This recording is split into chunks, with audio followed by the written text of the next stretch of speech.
for you. You wanna know my number? Glenn Medeiros had it all: fame, fortune, and a global hit that made him a household name. His song, "Nothing's Gonna Change My Love for You," became the soundtrack of romance in the late 1980s, earning him legions of fans and skyrocketing him to international stardom. But then, just as quickly as he arrived, he vanished. The teenage heartthrob who once topped the charts disappeared from the public eye, leaving fans wondering, what happened to Glenn Medeiros? His story wasn't one of a slow decline or a dramatic fall from grace. It was something more sinister. The music industry, known for its ruthless nature, had taken what it wanted from him and cast him aside. Behind the glossy image of a clean-cut pop idol, Medeiros was caught in a machine that chewed up young talent and spit them out when they no longer fit the mold. He had no creative control, no voice in shaping his career, and as he later revealed, was exposed to the industry's darkest secrets: drug abuse, manipulation, and predatory behavior that left many artists broken. But Glenn did something few stars had the courage to do. Instead of fighting to stay relevant, he walked away. He left behind the flashing lights and empty promises, choosing a life that no one expected. While the world assumed he had faded into obscurity, he was rebuilding his life on his own terms, far from the industry that had used him. How did a small-town boy from Hawaii become an overnight sensation? Why did the industry discard him so quickly? And what shocking truths did he uncover before turning his back on fame? This is the untold story of Glenn Medeiros, the rise, the betrayal, and the redemption of a man who refused to let the music industry define him. Glenn Allen Medeiros was born on June 24, 1970 in Lihue, Hawaii, a small town on the island of Kauai. From the beginning, his life was far removed from the glitz and glamour of the music industry. His family had deep Portuguese roots, tracing back to immigrants who arrived in Hawaii in the late 19th century. Raised in a working-class household, Glenn's upbringing was humble but filled with music. His father, a tour bus driver, often took him along on his routes, where young Glenn would entertain tourists by singing classic songs. It was here, in the most unexpected of places, that his voice was first noticed. Music ran in the family. Glenn's mother, a passionate music lover, encouraged him to develop his talent, exposing him to a variety of artists and genres. Despite his natural gift, he had no formal training and no clear path to a career in music. In Hawaii, the music industry was a distant world, one that seemed almost impossible to break into. But fate had other plans. In 1986, at just 16 years old, Glenn entered a local talent competition called Brown Bags to Stardom, a contest designed to showcase young musical talent from Hawaiian schools. Armed with nothing but his voice and a dream, he performed a little-known love ballad, "Nothing's Gonna Change My Love for You," originally recorded by George Benson. The performance was a revelation. His smooth, emotional delivery captivated the audience, and he won first place. The prize was modest, an opportunity to record an album with a local label, but it set in motion a chain of events that would change his life forever. The song was recorded and released on a small Hawaiian label, with little expectation of success beyond the local market. But luck struck when a visiting radio executive from Phoenix, Arizona, happened to hear the track. Recognizing its potential, he pushed it to local radio stations, and from there, it spread like wildfire. The song's dreamy, heartfelt lyrics and Glenn's soulful voice resonated with listeners. Soon, "Nothing's Gonna Change My Love for You" had crossed state lines and was playing on stations across the mainland US. The real breakthrough came when the song reached Europe. French and UK audiences embraced it with an intensity that surprised even industry insiders. By 1987, it had become a massive international hit, reaching #1 on the UK singles chart, where it held the top spot for 4 weeks. In France, Spain, and Latin America, the song was translated into different languages, further expanding Glenn's global appeal. His face was suddenly plastered on magazine covers, and he was being hailed as the next big romantic pop sensation. For a teenager from a small Hawaiian town, the rapid rise to fame was overwhelming. Within months, he went from singing for tourists to performing on international stages, appearing on television shows, and being mobbed by fans. But while the world saw a rising star, Glenn himself was caught in a whirlwind he had little control over. The industry had found its new heartthrob, and executives wasted no time packaging him into a marketable image. Despite his undeniable talent, Glenn was not given the freedom to shape his own career. The industry saw him as a clean-cut, safe, romantic balladeer, and he was pushed into that role without question. The success of Nothing's Gonna Change My Love for You became both a blessing and a curse. It made him a star, but it also trapped him in a musical style and image that he never had a say in. At just 17, Glenn Medeiros had achieved a level of fame that many artists spend their entire lives chasing. But behind the bright lights and hit records, cracks were already beginning to form. He had stepped into an industry that was far more ruthless than he could have imagined, and his story was only just beginning. Glenn Medeiros' meteoric rise to fame was driven by the overwhelming success of Nothing's Gonna Change My Love for You. The song, originally a modest local recording, exploded into a global phenomenon. Its success was particularly remarkable in the UK, where it claimed the #1 spot for 4 consecutive weeks in 1988. In France, it dominated the charts as well, with young fans embracing Medeiros as the next big romantic ballad sensation. Across Europe, Latin America, and Asia, his name became synonymous with teenage love anthems. With the music industry eager to capitalize on his sudden stardom, Glenn found himself on a relentless promotional cycle. He was sent on international tours, appearing on top television programs and radio shows across multiple countries. He recorded new versions of his hit in Spanish and other languages to cater to his expanding fan base. At just 17 years old, he was performing in front of massive crowds, surrounded by screaming fans who viewed him as a heartthrob of the late 80s. As expectations mounted, record executives rushed to shape his career, positioning him as a soft-spoken, romantic pop star. The industry's formula was clear: keep him in the lane of sentimental ballads and clean-cut image marketing. He was given limited creative input, with major decisions made by managers and producers who saw him primarily as a product to be sold. Though he loved music, Glenn quickly realized that he had little control over the direction of his career. Despite this, he worked diligently to maintain his success. In 1988, he teamed up with French singer Elsa Longini for the duet Un roman d'amitié, Friend You Give Me a Reason. The song soared to #1 in France, solidifying his presence in the European music market. That same year, he released Lonely Won't Leave Me Alone, which, while not reaching the heights of his breakout hit, still performed well internationally. Hollywood also took notice. In 1989, he was asked to contribute Under Any Moon, a duet with Elizabeth Wolfgram, to the soundtrack of The Karate Kid Part 3. The opportunity further increased his exposure, though his actual role in the film was limited to a brief appearance. As his name became more recognizable, he continued to explore new musical projects, hoping to break free from the one-hit wonder label that was already forming around him. Determined to evolve, Glenn shifted towards a more contemporary pop R&B sound. This transition led to his most significant US success in 1990 with She Ain't Worth It, a collaboration with Bobby Brown. The track was a departure from his previous ballads, featuring an edgier sound and an infectious rhythm that appealed to a broader audience. It reached #1 on the Billboard Hot 100, proving that Glenn could succeed beyond the romantic ballad niche. For the first time, he seemed to be breaking out of the industry's strict mold. However, the success of She Ain't Worth It didn't translate into a long-lasting pop career. The music industry was shifting rapidly, with grunge, hip-hop, and new forms of R&B taking center stage. The clean-cut pop idol image that had initially propelled Glenn to fame was now seen as outdated. His 1990 self-titled album, despite strong production and some well-received tracks, struggled to replicate his previous commercial success. In 1991, he recorded If Looks Could Kill for the soundtrack of the movie of the same name, and in 1992, he collaborated with Tom Sanders on the song Standing Alone.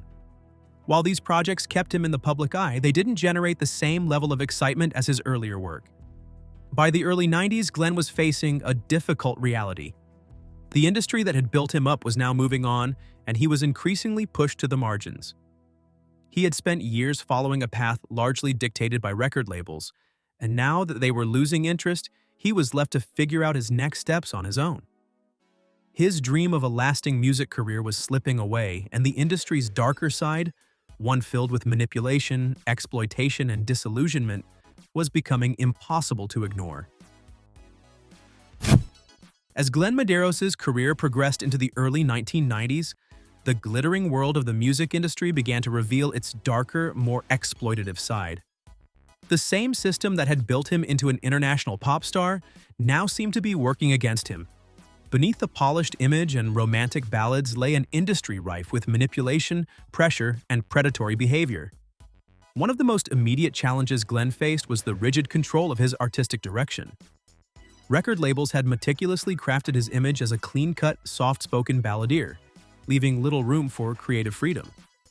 He was handed songs that executives believed would sell rather than those that reflected his personal musical style. The industry's expectations were clear. He was a product, and his role was to fit the mold they had assigned to him. Attempts to push back were met with resistance, as executives made it clear that veering off course could mean career suicide. Beyond creative control, Glenn was also exposed to the relentless commercial demands of the music business. The pressure to constantly promote his image was exhausting. The schedule was grueling: endless interviews, back-to-back tours, and carefully staged public appearances. Every aspect of his life was managed, from what he wore to how he spoke in interviews. There was little time for personal growth or genuine connections, as everything revolved around maintaining his marketability. More troubling were the predatory behaviors that permeated the industry. Young artists, especially those who achieve fame quickly, were often seen as vulnerable targets. Glenn later spoke about the rampant sexual harassment and coercion that many in the business endured. The culture of silence made it difficult to speak out, as powerful executives, producers, and managers held absolute control over careers. Saying no to the wrong person could mean being blacklisted, losing opportunities, or having one's reputation quietly destroyed. The industry's darker elements were not limited to abuse. There was also the ever-present lure of drugs and reckless living. Many artists who had risen alongside Glenn in the late 1980s and early 1990s fell into cycles of substance abuse, often as a way to cope with the pressures of fame. Party culture was ingrained in the business, with drugs and alcohol readily available in recording studios, backstage at concerts, and at industry events. Though Glenn managed to avoid the pitfalls of addiction that claimed many of his peers, he saw firsthand how easily young stars were encouraged to indulge, often to their own detriment. Financial exploitation was another harsh reality. While his records sold millions worldwide, Glenn saw only a fraction of the profits. The music industry was notorious for its unfair contracts, with artists often locked into deals that benefited record labels far more than the performers themselves. Hidden fees, convoluted royalty structures, and exploitative management agreements meant that, despite his fame, financial security was far from guaranteed. Many young artists were left in massive debt to their labels, forced to keep working just to pay off what they supposedly owed. As the years passed, Glenn began to realize that the industry was changing, and not in his favor. The early 1990s saw a shift in musical trends, with grunge, hip-hop, and alternative rock dominating the charts. The era of the wholesome pop star was fading, replaced by edgier, more rebellious figures.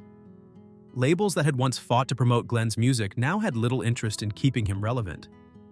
He was no longer the fresh-faced teenager who could be easily molded to fit industry standards, and the moment the label executives sensed that his commercial appeal was waning, their support diminished. By the mid-1990s, Glenn found himself increasingly sidelined. The opportunities became fewer, the promotional budgets shrank, and the excitement surrounding his career waned. He had spent years following the industry's demands, only to be cast aside when he was no longer seen as profitable.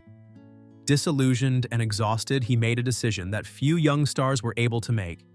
He walked away.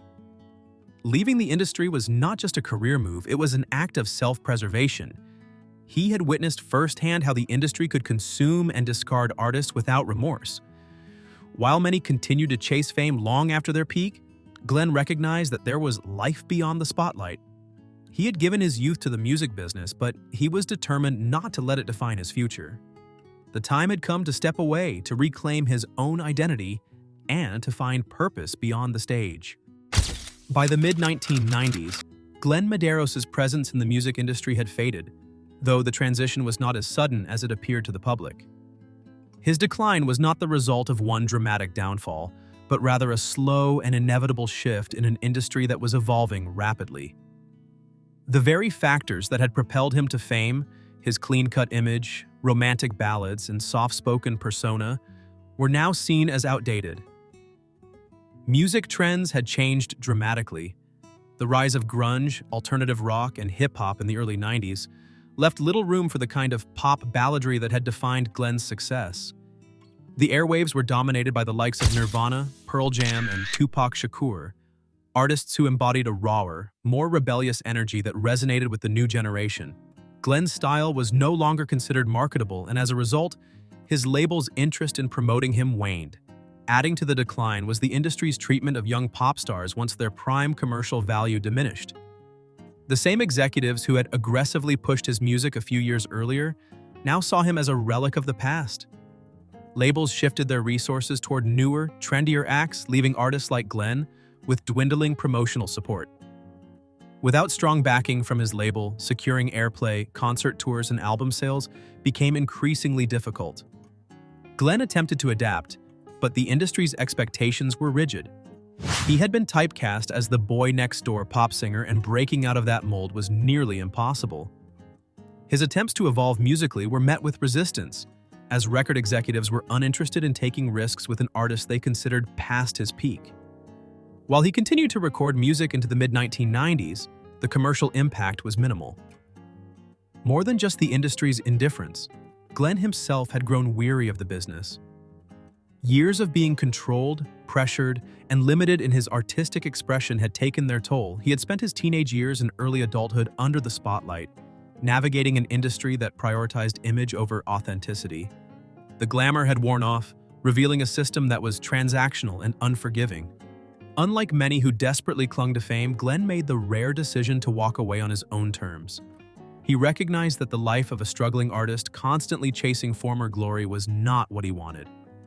Rather than fighting against the inevitable, he chose to step back, retreating from the public eye. For many fans, Glenn Medeiros' disappearance from mainstream music seemed abrupt. He had gone from global recognition to near obscurity in just a few short years. But in reality, it was a conscious and necessary choice, one that allowed him to reclaim his personal life. He returned to Hawaii, where he had grown up, seeking stability away from the chaos of the entertainment world. Unlike many former pop stars who faced financial ruin after leaving the industry, Glenn had been careful. He had not fallen into the reckless spending habits that plagued so many of his peers, nor had he succumbed to substance abuse. Instead, he quietly transitioned into a new chapter, one that prioritized family, education, and a sense of purpose beyond fame. While his name no longer dominated the charts, his legacy endured in the background. His hit songs, particularly Nothing's Gonna Change My Love for You, remained iconic, continuing to be played across generations. Fans around the world still remembered his voice, even as he built a new life far from the stage. Away from the glaring lights of the entertainment industry, Glenn Medeiros found something far more valuable than fame: stability and purpose. After stepping away from music, he embraced a quiet life in Hawaii, where he could finally exist outside the pressures of the industry. Unlike many former stars who struggled with the transition, Glenn had no desire to chase his past success. Instead, he focused on education, a field that offered a different kind of fulfillment. He pursued higher learning, earning a degree in education and later a doctorate. Teaching had always been an underlying passion, one that had been overshadowed by his early rise to fame. Now, he dedicated himself to shaping young minds, far removed from the world of record deals and industry politics. His ability to connect with students, combined with his first-hand knowledge of the pitfalls of fame, made him a respected mentor. Glenn's dedication led him to climb the ranks in academia. He became a teacher, then a school administrator, and eventually the principal of St. Louis School, a prestigious all-boys Catholic school in Honolulu. Later, he was appointed president, overseeing the institution's growth and development. His leadership reflected his personal values: discipline, education, and the importance of character over celebrity. On the personal front, Glenn found happiness with his wife, Tammy Armstrong, and their 2 children. His family life provided the grounding he had longed for during his years in the industry. The man who had once been molded by record executives now had complete control over his life, shaping his own legacy on his own terms. Though no longer an active musician, he never fully abandoned his love for music. On occasion, he performed at local events or for students, a reminder that while his career in the industry had ended, his talent remained. Unlike many who faded into obscurity, Glenn Medeiros found his own version of success, not in record sales, but in a life of meaning, stability, and quiet redemption. For millions, Glenn Medeiros was the voice of romance, the young heartthrob who serenaded the world with "Nothing's Gonna Change My Love for You." But behind the dreamy ballads and boyish charm lay a reality few ever saw. His meteoric rise to fame had been fueled by an industry that would later turn its back on him. The same world that had made him famous had also pushed him toward an exit, one not marked by a dramatic downfall, but by a quiet disappearance. Unlike many fallen stars, Glenn didn't spiral into scandal, addiction, or a tragic ending. He simply walked away. The teenage sensation who once topped charts alongside music legends willingly retreated into a life of normalcy. In an industry where relevance is everything, his name faded from headlines. Yet instead of chasing a comeback, he found something far more valuable: peace. His decision to step out of the spotlight was not a failure. It was a survival strategy. The pressures of fame, the corruption he witnessed, and the constant demands of the music industry had shown him a dark side he wanted no part of. He had seen others destroyed by it, and he refused to let that be his story. Today, Glenn Medeiros is barely mentioned in pop culture conversations, but his impact remains. His music still plays at weddings, in nostalgic playlists, and in the memories of those who grew up listening to him. He may not have stayed in the limelight, but in an industry known for consuming its stars, he did something few could. He left on his own terms, with his dignity intact. And in the end, that may be his greatest achievement.